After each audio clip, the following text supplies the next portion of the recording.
So Jed is a scientist who works predominantly in tropical forests of Asia, where he spent over 20 years. He sits on numerous IUCN Red List species committees. He has published, I don't know the number, but 100 papers by now, many of which he is the lead author. He really just does his own research much more than a lot of I feel like a lot of academics these days. He's out there in the field. He's got a great, thriving lab, many of which I've met in Borneo. We've crossed paths numerous times because some of our field sites overlap. He did his PhD at Montana, his undergrad at UC Santa Cruz. He's from Southern California. And then he was up at UBC for his first faculty position, and then took a named chair position at University of Montana. And he's been there for, I think, 4 years. Is that right, Jed? About 6 years now. 6 years. But who's counting? Yeah.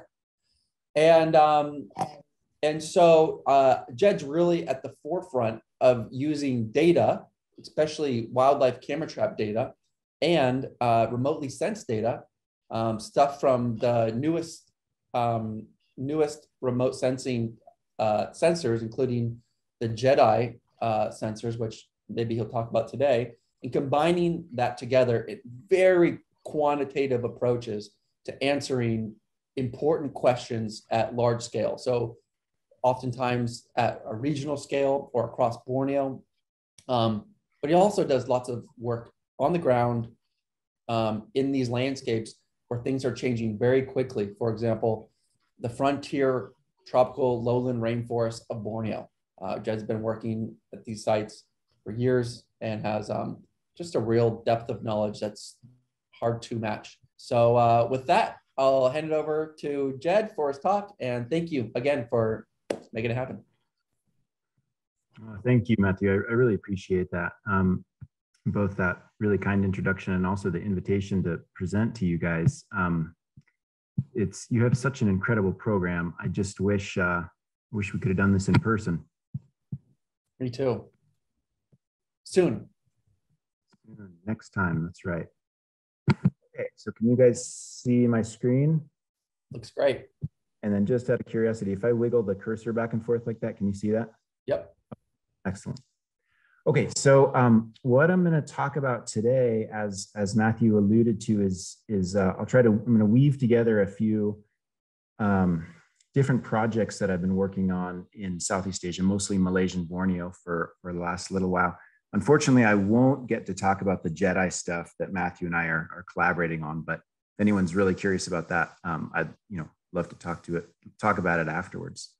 But what I am going to focus on is habitat change, hunting, and then a little bit interactions between them. So a nice thing about talking to a group like this is that I don't have to spend a lot of time convincing you that we're in the midst of a global extinction crisis. So this is unprecedented for the last however many tens of millions of years, and is largely driven by two main things. So one is habitat loss and habitat disturbance, mainly coming from the expansion of agriculture. And then the other is overexploitation, so hunting and trapping and snaring. So these are the two main things driving the loss of biodiversity globally. And of course, the conservation community for decades has been working to try to stem the losses of biodiversity. And one of the backbones of what we as a species do for conservation, of course, is protected areas. Protected areas are considered a cornerstone of global conservation. And they were really highlighted by the Convention on Biological Diversity, in the so-called HE Target 11, which called for 17% of the world to be covered in protected areas, like the shown here in green on land and blue and at sea. And that those protected areas were supposed to be well connected. And then even though we missed that target, that was by 2020, we missed that target, but nevertheless, we're forging ahead with now an even more ambitious target, which is the so-called 30 by 30 goal of 30% protected area coverage by the year 2030. So The thing, though, that we have to do in considering these major expanses to protected area coverage are ask, well, for one thing, both the Aichi targets and the 30 by 30 goal specify that protected areas should be well connected. How do we actually do that? It's one thing to measure the protected area coverage, that's fairly straightforward, but it's another thing to quantify how well connected they are. And then we also have to account for hunting, right? So this is the twin threat to global biodiversity. And hunting is a huge problem inside and outside many protected areas around the world. And then finally, when we think about expanding protected area networks, we have to find the best places to do that, places that are, and make those decisions based on science rather than politics as much as possible. Okay, so I'm going to talk about each of these kind of in isolation and then come back to them together at the end. But first, I'll introduce you to the study system where I work. So this is, of course, tropical Southeast Asia, centered here on the island of Borneo, which is the third largest island in the world, perfectly straddles the equator.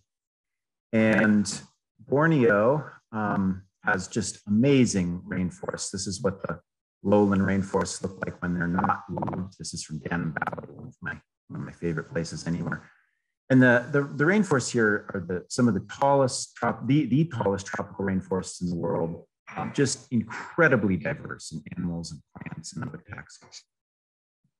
And I have spent about the last 12 years doing a ton of camera trapping around Borneo. So we have deployed cameras all over the place, trying to straddle as many gradients as possible. So we work in protected areas and unprotected areas. We work in logged forests and unlogged forests. We work at high and low elevation in areas that are easily accessible by humans and those that are not.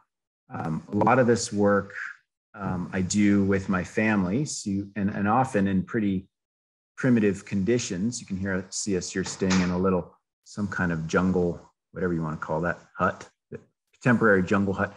And also note our leech socks. Now, you guys, I don't even need to spend any time on that. But when I give talks in the US, I always have to point these out and say, Southeast Asian rainforests are famous for their terrestrial leeches. And you can literally stand there and on the forest floor in the rainy season and watch the ground creeping towards you as these leeches are moving over. So we make these socks to help keep the leeches up.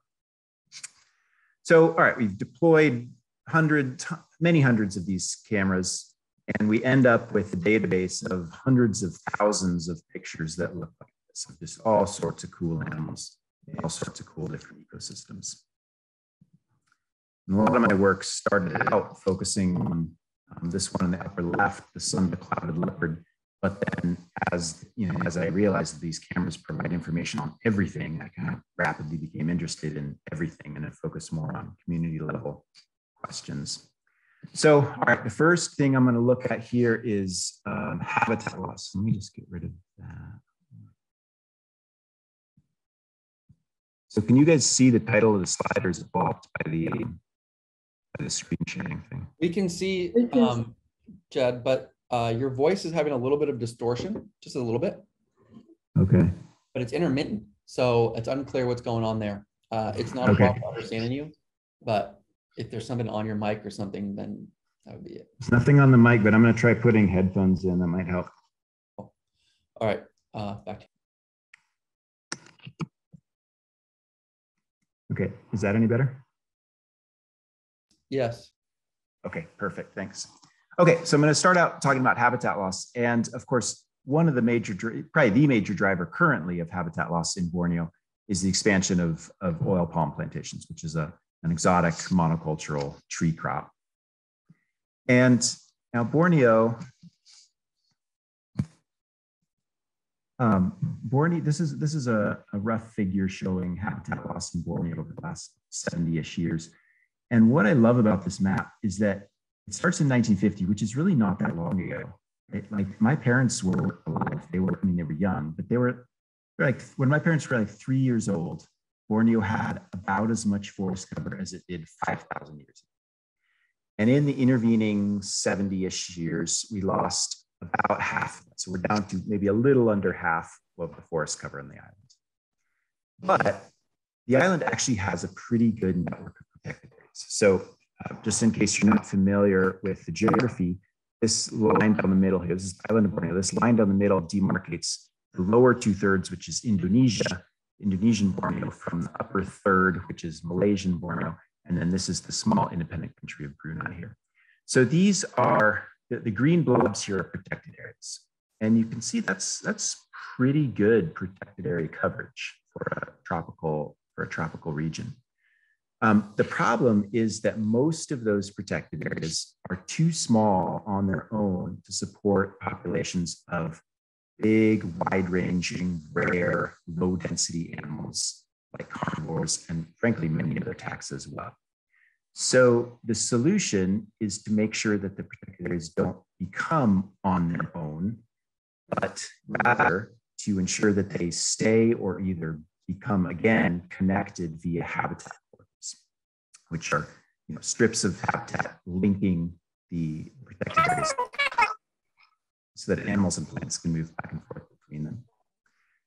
But now the problem is, well, okay, out of all the possible protected areas, the number of possible corridors connecting them becomes huge. And there's no way we'll ever have the political capital or the finances to protect all of them.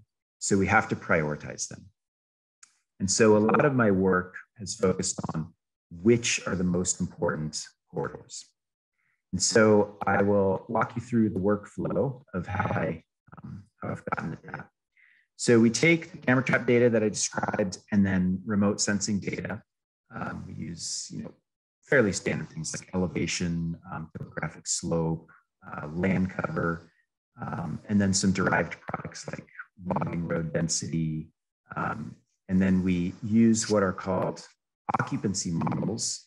These are hierarchical models that estimate habitat selection or the occurrence of different species while accounting for false absences. And that's one of the great things about camera trap data, is it allows you to use this modeling framework. So we use occupancy models to turn our map of land cover into a map of landscape resistance. So this is essentially a map of how difficult it is for a particular species to live in or move through a particular pixel of the habitat. Then we use what are called circuit theoretical movement models to get predicted dispersal of organisms across that landscape. So the way these work is they're derived from electrical algorithms. And so essentially they're things that electricians use to calculate if you have a current source and then a ground and then a heterogeneous resistance surface in between, where is the current to flow across that surface and how much of it is going to get through. So we can use that in ecology to ask, so for example, these gray blobs are two protected areas. We could say, okay, let's pretend this one is an electrical source. This one's a ground. We're going to hook up some current and see where the animals flow across that heterogeneous landscape. And then also how many of them get through. So that allows us to quantify connectivity among all the protected areas. We then use that to parameterize metapopulation models to estimate population persistence for each species individually. And then we stack all that up together to estimate the stability of the meta community. So what we did, so now I'm zooming in here on a part of Borneo, and now the protected areas are here in black, and then the yellow lines are showing potential corridors connecting all of them. So what we did is measure the importance of each corridor iteratively. So the way we did that is we would, one by one, take a corridor away and then measure how much that decreased the metapopulation capacity of all the species. So metapopulation capacity is a mathematical proxy for long-term persistence of a particular species given a particular landscape configuration. So we do that for all the different corridors, for all the different species, and then put that together and we can rank the importance of each corridor. So right now the potential corridors are in yellow. Keep your eye down here. Only a few of them are going to change color.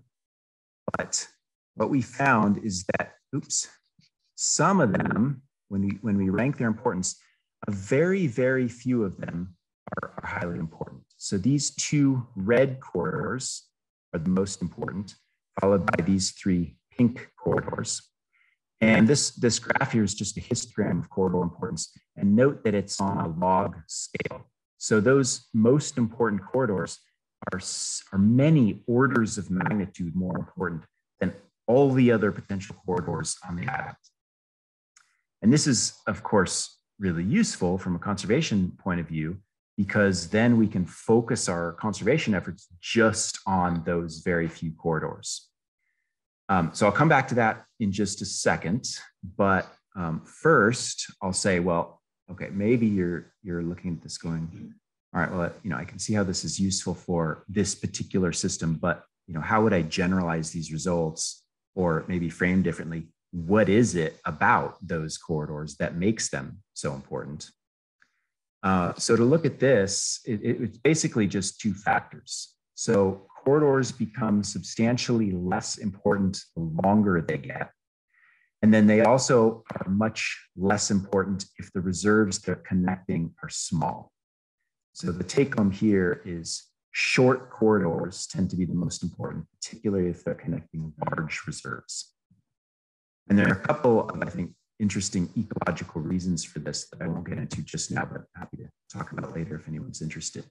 But the way I view this is kind of a rule of thumb that we could use like as a preliminary estimate across systems before we necessarily go in and collect system-specific data.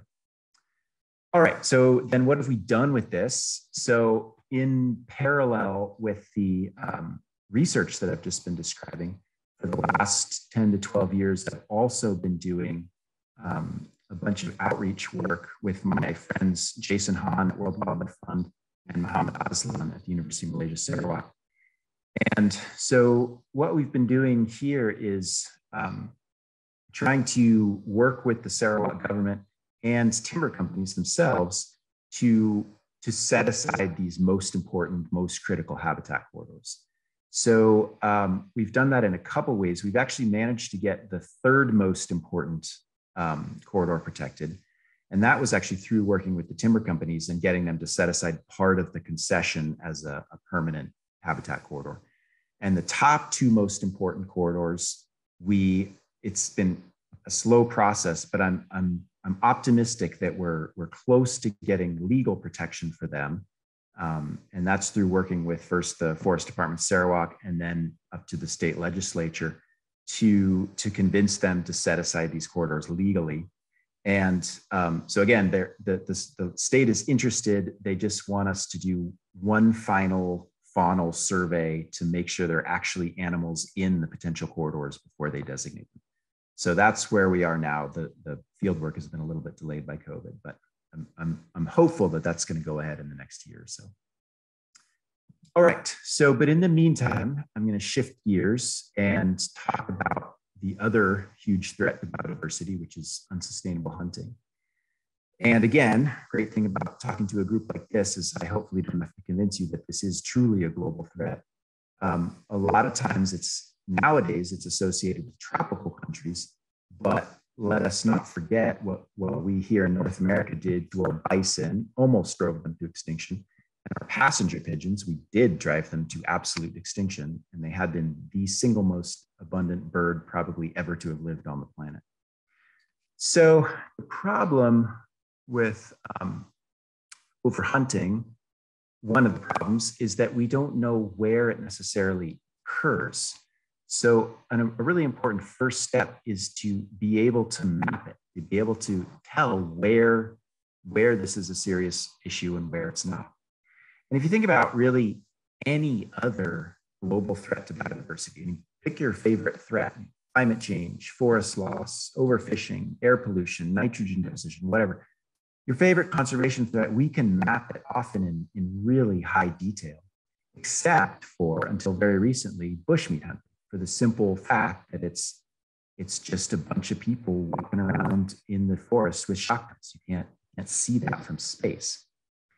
So this is something that my student Maren Deeth at UBC has undertaken.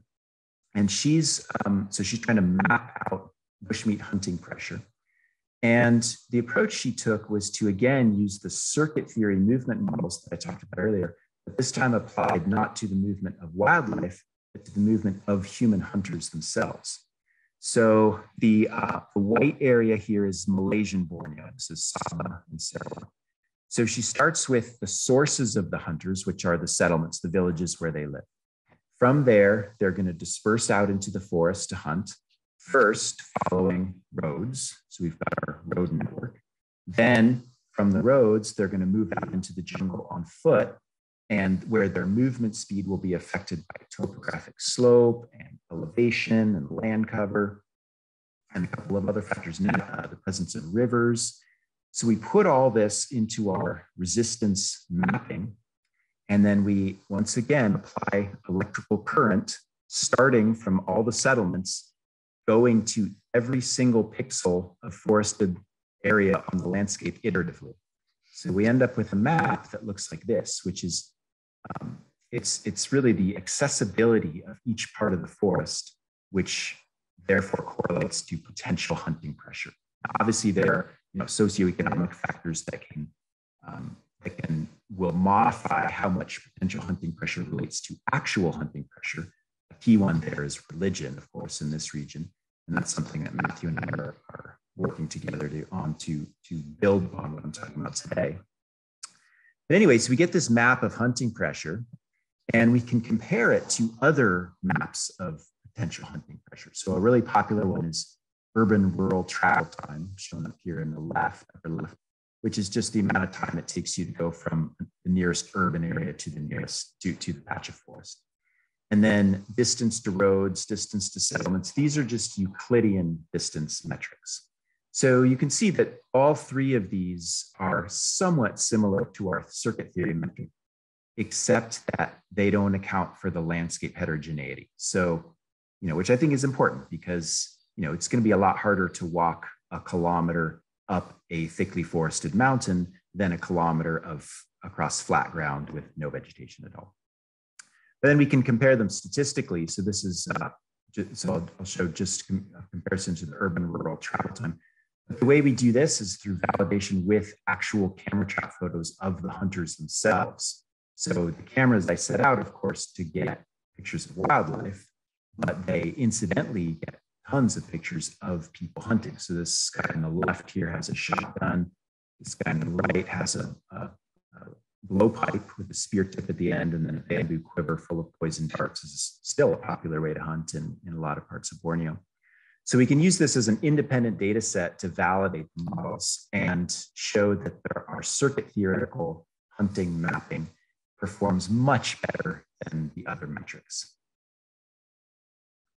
So this is now something that we're taking with and putting into the kind of synthesis models with the Jedi data and whatnot that Matthew alluded to earlier. Okay, so I'm going to wrap it up now with a case study of bringing together some of these different pieces and talking about designating new protected areas in Malaysian Borneo. This is a project I've been working on for several years with a big team, really fun team of collaborators, universities in Malaysia, in the UK, in Singapore. The Sabah Forest Department has been a really key partner. The Southeast Asia Rainforest Research Partnership is another really key partner. And this work, the quantitative work here, was led by my former postdoc, Sarah Williams, who's just an incredible quantitative ecologist. So the gist is the state of Sabah, so this is the second largest state in Malaysia. It's here in northern Borneo, it's the northern portion of Borneo. The state of Sabah had at the time around 25% protected area coverage, which is actually really good. That's substantially better than the United States, for example. But they had decided of their own accord to increase that coverage to around 30%, which is just phenomenal. And actually predates the 30 by 30 global goals. So I'm not sure where they came up with the figure, but it's really laudable and incredible that they wanted to do this. So what that entailed was that they needed around an extra 400,000 hectares of conservation land, which is roughly equivalent to a park close to close to my backyard here, Glacier National Park, which is, world famous and super cool, but not to take anything away from Glacier, but the biodiversity in a glacier-sized park in Saba would be, I'm going to guess, like 10,000 times what the biodiversity in actual Glacier is. So I think this is a big deal globally. But what's also super cool is despite this kind of political decree, the government didn't determine where those new protected areas would go. They decided to let best available science make those determinations. So I helped lead a team to make those calls. And what we did is a big prioritization analysis. I think people in your program are undoubtedly really familiar with this kind of thing because of your connection to Marxand and the developers of Marxand. But what we did was a little bit different from what Marxand did, at least at the time. So what we prioritized were, first of all, a whole bunch of species ranges. This is so far very typical. We had plants, we had vertebrates, we had invertebrates, namely butterflies is all we had data on. So as many taxa as we could get. And then we had above ground carbon. We also wanted to maximize the protection of carbon to help Malaysia meet its climate change mitigation goals. And this is from a statewide LiDAR flight program. But then we also wanted to put in connectivity. And this is something that, again, that at the time that Marxand didn't do natively. But so we included two types of connectivity. One were the kind of inter-park corridors that I was talking about earlier. And the other is elevational connectivity. So protected habitats spanning elevational gradients so that species could shift their ranges upwards if they needed to in response to climate change. Okay, so the species ranges, the carbon, that's fairly straightforward. The connectivity was kind of new. So what we wanted to ask was, are there any costs to doing that? So if we do want to protect connectivity, does that mean we're less able to protect some of these other conservation features? So what we did is look at the proportion of each conservation feature protected, both without connectivity. So this would be kind of your more traditional spatial conservation planning or systematic conservation planning, and then with connectivity. And hopefully you're squinting at these and thinking, well, those don't look very different. And indeed, if you calculate the difference, it's zero. There's no difference at all for vertebrates, plants, or forest types. These are like different species compositions of rainforest. And then there are slight declines in butterfly protection and above ground forest carbon protection. But the gains in connectivity and therefore long-term persistence are massive, right? So I argued that these trade-offs are probably well worth it.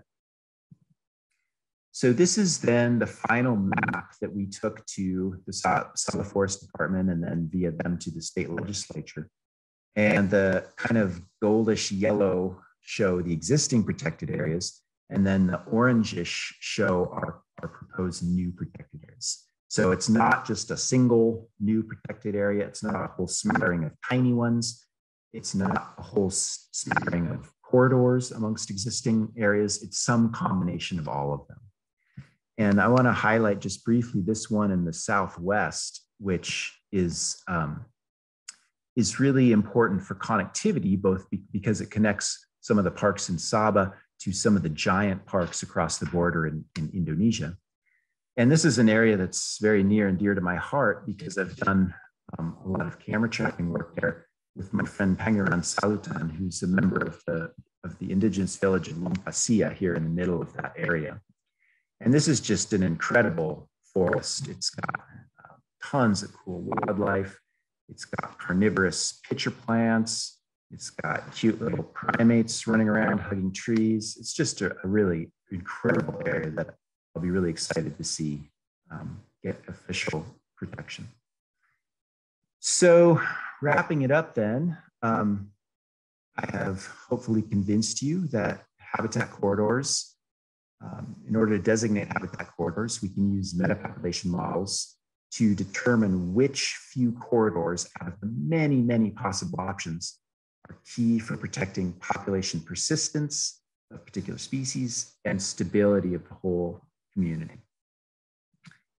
And in general, again, just as a rule of thumb, it's short corridors connecting big parks that are the most important.